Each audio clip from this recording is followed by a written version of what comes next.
இங்கே தாவூத் அலைஹிஸ்ஸலாம் வந்து இந்த திருப்பாடல்கள்னு வரும், சங்கீதங்கள்னு வரும், உன்னத பாட்டு, பல்வேறு மீனிங்கில் வந்து அந்த அந்த அத்தியாயத்துடைய பேர் இருக்கும்.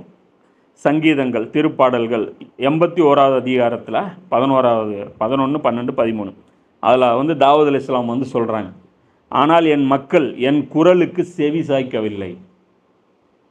அவ்வளோ பெரிய சாம்ராஜ்யத்தை வாங்கி கொடுத்துருக்குறாங்க.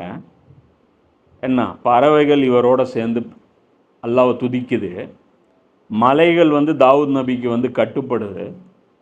என்ன, அவருடைய மகன் வந்து மிகப்பெரிய ஒரு புத்திசாலி சுலைமான் நபி. அவ்வளோ, அதாவது உலகத்திலேயே மிகப்பெரிய சாம்ராஜ்யம் அந்த டைமில் கொடுக்கப்பட்டிருக்கு. ஆனால் அந்த மன்னருக்கு இவங்க கட்டுப்படல, அதாவது அந்த ஹலீஃபாவுக்கு இவங்க கட்டுப்படல. அவங்க சொல்கிறாங்க, இஸ்ரேல் எனக்கு பணியவில்லை, எனவே அவர்கள் தங்கள் எண்ணங்களின்படியே நடக்குமாறு அவர்களின் கடின இதயங்களிடமும் அவர்களை நான் விட்டு விட்டேன். இவங்க நாசமாக போட்டுன்னு நான் விட்டுட்டேன். என் பேச்சு கேட்க மாட்டேங்கிறாங்க, தங்கள் எண்ணங்களின்படியே அவங்க நடக்கணும்னு முடிவு பண்ணிட்டாங்க. அந்த எண்ணங்கள் சொல்லக்கூடிய அந்த உள்ளங்கள் எப்படிப்பட்டதாக இருக்குது? கடின இதயங்களாக இருக்குது. சரி போங்க, அந்த கடின இதயங்கள் சொல்கிறதே கேட்டு நடங்க. அதுதான் அல்லாஹ் சொல்கிறான், சாபம் கொடுத்துட்டான், இதை விட என்ன இருக்குது சாபம்? அப்படி உனக்கு விரும்புகிற செஞ்சுட்டு நாசமாக போடான்னா இதுதானே ஒரு எண்டு. ஒரு அப்பா பையனுக்கு கட்டுப்பட மாட்டேங்கிறான், கடைசியாக என்ன சொல்லணும்? எக்கடை கெட்டு நாசமாக போ, அவ்வளோதான். எப்படி நான் சொல்கிறது கேட்க மாட்டேங்கிற, எக்கடை கெட்டு நாசமாக போ.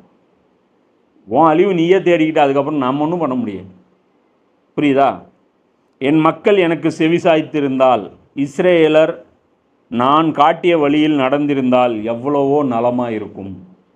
அவர் சொல்கிறாரு, என் பேச்சு கேட்டிருந்தால் எவ்வளோ நல்லா இருந்திருக்கும். அப்போ என்ன தெரியுது? குர்ஆன் சொல்லுதா அவருடைய தாவூத் அலைஹிஸ்ஸலாமுடைய வாயினால் சபிக்கப்பட்டாங்கன்ட்டு. எனக்கு ஆச்சரியமாக இருந்துச்சு.